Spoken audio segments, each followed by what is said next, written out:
नमस्कार दोस्तों, उर्जित अकेडमी में आपका एक बार पुनः स्वागत है। आज हम बात करने वाले हैं मध्य प्रदेश के मेलों के बारे में। दोस्तों, बहुत ही महत्वपूर्ण टॉपिक है और अक्सर इससे प्रश्न जो है पूछे जाते हैं।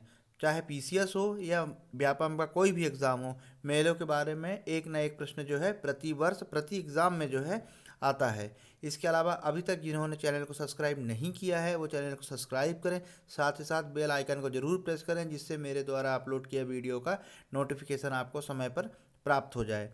दोस्तों, बहुत खुशी की बात है कि मेरे द्वारा डेली एक प्रश्न अपलोड किया जाता है फेसबुक पे और आप लोग बड़े ही उत्साहपूर्वक उसका जवाब देते हैं और 99% लोगों का जो है जवाब एकदम सही होता है। दोस्तों, मैं पूरी कोशिश करता हूँ कि अगर जिसका जवाब सही नहीं है तो उसको मैं बताऊं कि ये जवाब इसका क्या है, यानी उसका सटीक मैं इसका आंसर जो है बता सकूं। पूरी कोशिश रहती है और इसके साथ ही मैं ये भी कोशिश कर रहा हूं कि मैं आप लोगों को एक टेस्ट सीरीज़ के फॉर्म में जो है पीडीएफ अपलोड करूं, जिससे कि जो है आप लोग उसकी नियमित रूप से प्रैक्टिस कर पाएँ। तो चलिए दोस्तों, आज हम देखते हैं इस टॉपिक के बारे में और हम देखते हैं कि ये इससे किस तरह से प्रश्न जो है पूछे जाते हैं। तो दोस्तों, मध्य जो मेले होते हैं, जैसे हम बात करते हैं कि ये मेला यहाँ लग रहा है, कौन सा कि सिंहस्थ मेला लग रहा है या चंदेरी देवी का मेला लग रहा है या कोई और दूसरा मेला लग रहा है। तो दोस्तों, आखिर मेले में होता क्या है? तो दोस्तों, ये जो मेला जो होता है ये एक मनोरंजन का केंद्र तो होता ही है, साथ में इसमें सांस्कृतिक, आर्थिक और सामाजिक मेल मिलाप भी होता है। ठीक है, जैसे अक्सर क्या होता है कि मेले में क्या होता है कि जैसे एग्जाम्पल के तौर पर बताऊँ मैं, तो एक भगोरिया मेला लगता है जिसे भगोरिया हाट भी कहा जाता है। इसमें पारिवारिक संबंध भी स्थापित होते हैं। ठीक है, इसमें विवाह की प्रथा है।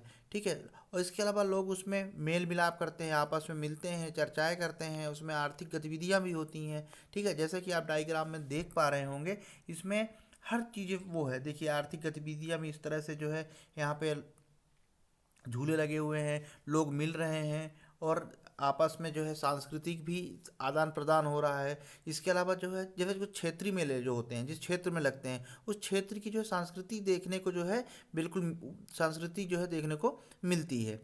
तो दोस्तों, इस तरह से जो है मेले बहुत ही महत्वपूर्ण होते हैं। ठीक है, चलिए अब आगे हम देख लेते हैं ये मध्य प्रदेश में कौन कौन से जो है मेले लगते हैं। तो सबसे महत्वपूर्ण जो मेला है गधों का मेला। दोस्तों, नाम से जरूर हंसी आ रही होगी गधों का मेला, पर बहुत ही महत्वपूर्ण है और अक्सर जो है प्रश्न जो है ये पूछा ही जाता है कि गधों का मेला जो है मध्य प्रदेश में कहाँ लगता है। तो दोस्तों, ये मेला लगता है चित्रकूट में, सतना के निकट है चित्रकूट। सब लोग अच्छी तरह से वाकिफ़ होंगे चित्रकूट के बारे में। ठीक है, क्योंकि भगवान राम का इससे जो है चित्रण और इनकी जो है संस्कृति जुड़ी हुई है। ठीक है, तो ये चित्रकूट जो है सतना के निकट है और दिवाली के समय जो है ये आयोजित किया जाता है। दोस्तों, ये भी आपको ध्यान रखना है कि उसका आयोजन भी कब होता है। तो गधों का मेला जो है चित्रकूट सतना में लगता है और दिवाली के समय जो है इसका आयोजन किया जाता है। इसके अलावा दोस्तों, महामृत्युंजय का मेला दोस्तों बहुत महत्वपूर्ण है और ये व्यापम के और एमपीपीएससी के प्रश्न में जो है आया हुआ है। आप प्रीवियस पेपर देखेंगे तो आपको ये प्रश्न जो जरूर मिलेगा। तो यह मेला जो लगता है रीवा में, मध्य प्रदेश का एक जिला है रीवा, वहाँ लगता है। ये बसंत पंचमी के और महाशिवरात्रि के आसपास जो है ये मेला लगता है।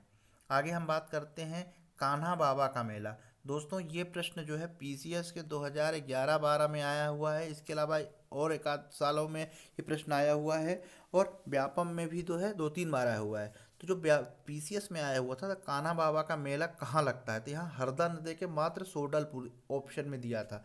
ठीक है, जिसमें से कि 95% लोगों ने इसका आंसर गलत किया था। ठीक है, रीज़न क्या है, सब लोग को हरदा पता था लेकिन सोडलपुर जो है नहीं पता था। हरदा जो है, हरदा के अंदर ही एक सोडलपुर जगह होती है, वहाँ पर ये मेला लगता है। तो आपको वो क्षेत्र भी याद रखना है कि जैसे कि जिला है, हरदा जिला हो गया, लेकिन उस स्थान पे लगता है तो वो है सोडलपुर। तो हमको सोडलपुर भी जो है याद रखना है। तो कान्हा बाबा का जो मेला लगता है वो हरदा जिले के सोडलपुर में महाशिवरात्रि एवं बसंत पंचमी पर जो है आयोजित किया जाता है। ठीक है, मैं एक बार आपको पुनः बता दूं कि हरदा के सोडलपुर में ये मेला लगता है, कान्हा बाबा का मेला। महाशिवरात्रि और बसंत पंचमी में जो है इसका आयोजन किया जाता है। दोस्तों, इसमें एक सबसे खास बात ये है, कान्हा बाबा का मेला जब जो क्वेश्चन आता है उसमें होशंगाबाद जरूर लिखा होता है। ठीक है, पर आपको ध्यान रखना है कि होशंगाबाद में नहीं होता, बल्कि ये हरदा में आयोजित किया जाता है। रीज़न क्या होता है कि एक रामजी बाबा का मेला भी है जो कि ये इसका आयोजन किया जाता है होशंगाबाद में, ठीक है। इसलिए दोनों मेलों में आपको कंफ्यूज नहीं होना है, ठीक है। वो कान्हा बाबा का मेला है और ये राम जी का मेला है जो कि होशंगाबाद में लगता है। अब हम आगे बात कर लेते हैं जल बिहारी का मेला। जल बिहारी का यह मेला जो है छतरपुर में जो लगता है ना। पन्ना छतरपुर जो जिले हैं जिसमें से छतरपुर में ये जल बिहारी का मेला लगता है। इसके अलावा जो है अगला जो मेला है वो है जोगेश्वरी देवी का मेला। दोस्तों यह मेला मध्य प्रदेश के अशोकनगर के चंदेरी में लगता है, ठीक है। चंदेरी में जो है लगता है, कहीं कहीं आपको ऑप्शन में गुना भी मिलेगा, ठीक है, ध्यान रखिएगा। सिंहस्थ मेला दोस्तों बहुत महत्वपूर्ण है। सिंहस्थ आप लोग जानते ही हैं कि कहाँ कहाँ लगता है। एक नासिक में लगता है, एक मध्य प्रदेश के उज्जैन में लगता है, हरिद्वार में लगता है और उत्तर प्रदेश के इलाहाबाद में लगता है, ठीक है, जिसका अब नाम देवप्रयाग हो गया है। ये चार जगह जो है सिंहस्थ मेले का आयोजन होता है, ठीक है। यहाँ पर जो है ऐसी मान्यता है कि अमृत जो है यहाँ पर इन नदियों में जो यहाँ से प्रवाहित होती है उसमें छलका था। इसी के उसमें जो है हर प्रतिवर्ष जो है 12 वर्षों में यहाँ पर सिंहस्थ मेला जो है आयोजित किया जाता है, जिसे हम कुंभ के नाम से जानते हैं। तो मध्य प्रदेश में जो सिंहस्थ मेला है वो 12 वर्षों में उज्जैन के निकट क्षिप्रा नदी के तट पर लगता है, ठीक है, ध्यान रखिएगा। प्रश्न उज्जैन के साथ साथ नदी भी तट में जो है वो भी पूछा जाता है। कितने वर्षों में? 12 वर्षों में। चलिए हम आगे देख लेते हैं चांदी देवी का मेला। दोस्तों यह मेला प्रदेश के सीधी जिले में लगता है, ठीक है। चांदी देवी का मेला कहाँ लगता है? तो चांदी देवी का मेला जो है, चांदी देवी का जो मेला है वो लगता है मध्य प्रदेश के सीधी जिले में। अगला हम देख लेते हैं दोस्तों सिंघा जी का मेला। दोस्तों यह मेला पिलिया गांव खरगोन में लगता है। तो आपको खरगोन के साथ साथ ये पिपलिया गांव भी आपको याद रखना है। क्यों? क्योंकि अगर आप खरगोन ऑप्शन में नहीं रहा और पिपलिया गांव रहा तो आप कंफ्यूज हो जाएंगे। इसलिए आपको पिपलिया गांव भी जो है आपको याद रखना है। दोस्तों क्या होता है कि कोई भी सब्जेक्ट हो, ठीक है, और कोई भी व्यक्ति हो, अगर उसका रिवीजन नहीं होगा तो ये समझिए कि दिमाग से जो है वो चीज़ें स्किप होगी ही। इसलिए निरंतर जो है आप इसका रिवीजन भी करें। इसलिए मैं अक्सर कहता हूँ, अपने हर वीडियो में ये कहता हूँ कि आप अपना स्वयं का नोट्स बनाएं। स्वयं का नोट्स बनाने से ये होता है कि आप जो है प्रॉपरली जो है एक रेगुलर जो है आप उसका रिवीजन कर पाएंगे। और रिवीजन करने के साथ साथ आपको ध्यान रहेगा कि ये चीज़ें इसके बाद आती हैं और मुझे इसमें जो है डाउट है, आप उसको नोट कर सकते हैं, ठीक है। एक ऑनलाइन एक ऑफलाइन स्टडी में यही फ़र्क होता है कि अगर जैसे कुछ लोग बोलते हैं कि मैं ऑनलाइन पढ़ाई कर लेता हूँ, अच्छी बात है, लेकिन जब तक वो चीज़ आपके पास फिजिकली नहीं होगा तो आपको थोड़ी सी समस्या आ सकती है। इसलिए अपना स्वयं का नोट्स बनाइए और साथ में जो है उसको 1 से 2 बार, हफ्ते में 1 से 2 बार जो है रिवीजन कीजिए। मैं 100% श्योर हूँ कि जो है वो आपको चीज़ें कभी नहीं भूलेगी। तो चलिए हम आगे मेला के बारे में देखते हैं। अगला है ग्वालियर का मेला। दोस्तों ये सबसे बड़ा व्यापारिक मेला है, यानी इसमें जो है आप देखेंगे जैसे एक मध्य प्रदेश के भोपाल में भी एक मेला लगता है। इसमें अक्सर क्या होता है कि इसमें बहुत सारी चीज़ें मिलती हैं। इस मेले में आप चाहे कोई वाहन आप खरीद लें या कोई घर की सामान, सारी चीज़ें मिलती हैं, यानी एक प्रकार का व्यापारिक मेला है ये।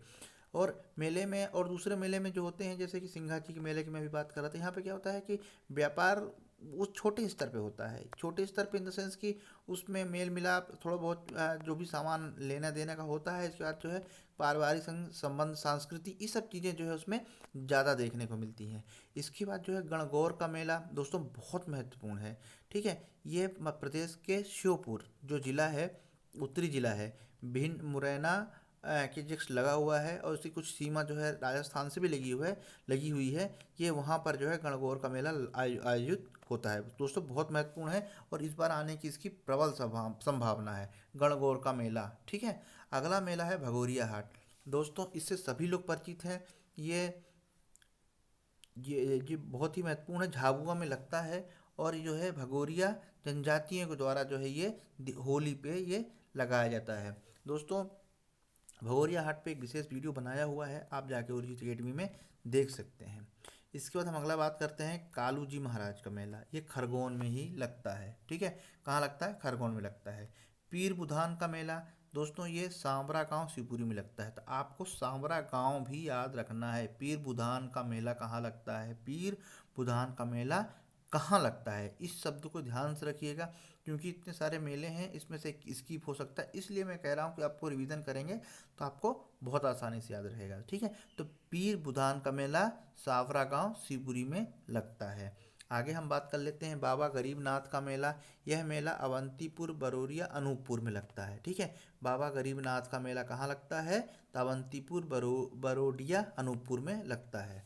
इसके बाद बरमान का मेला। दोस्तों बरमान का जो मेला है ये मकर संक्रांति पे शिवरात्रि तथा बसंत पंचमी में नरसिंहपुर की एक तहसील है गाड़रवाड़ा, ठीक है, ये वहाँ आयोजित किया जाता है। दोस्तों नर्मदा नदी के किनारे आयोजित होता है और बहुत बड़े शिव जो हैं वहाँ पे विराजमान है। ये वहाँ पर जो है ये मेला, बरमान का मेला लगता है। दोस्तों बहुत ही महत्वपूर्ण है। और इसमें सबसे बड़ी बात है कि इसमें बहुत बड़ा एक जुलूस जो है यहाँ पर एकत्रित होता है, गंगा नर्मदा नदी में स्नान करता है। आप मेले में आपने लोगों ने जिन्होंने देखा होगा तो एक अलग ही जो है माहौल होता है वहाँ पे मेले में। और इसके साथ जो है वहाँ पे जिस तरह से लोग आते हैं और जिस तरह संस्कृति देखने को मिलती है वो अपने आप में एक अद्वितीय जो है दृश्य होता है। तो बरमान का मेला दोस्तों बहुत महत्वपूर्ण है और आने की जो है पूरी संभावना है। इसके बाद हम आगे देखते हैं बाबा साहबुद्दीन का उर्स नीमच में मनाया जाता है। ठीक है, ये प्रश्न जो है MPPCS में पूछा गया है कि बाबा साहबुद्दीन का उर्स कहाँ मनाया जाता है? तो नीमच में मनाया जाता है। धामोनी का उर्स, दोस्तों ये भी जो है MPPCS में पूछा गया प्रश्न है। धामोनी का उर्स या बाबा मस्तान वली की दरगाह का मेला ये सागर में लगता है। ठीक है, सागर में लगता है। रतनगढ़ का मेला, दोस्तों रतनगढ़ जो है दतिया में है और ये दिवाली के समय जो है ये मेला आयोजित होता है। दोस्तों इस तरह से जो महत्वपूर्ण मेले थे मध्य प्रदेश के ये समाप्त हुआ और उम्मीद करता हूँ आप लोगों को अच्छी तरह से समझ में आया होगा। और इसके अलावा अगर लगता है आपको किसी और टॉपिक में मुझे वीडियो बनाना चाहिए तो आप मुझे कमेंट्स बॉक्स में ज़रूर लिखिए और निरंतर प्रश्नों के जवाब देते रहिए, अपना स्वयं का नोट्स बनाइए और पढ़ते रहिए। नमस्कार।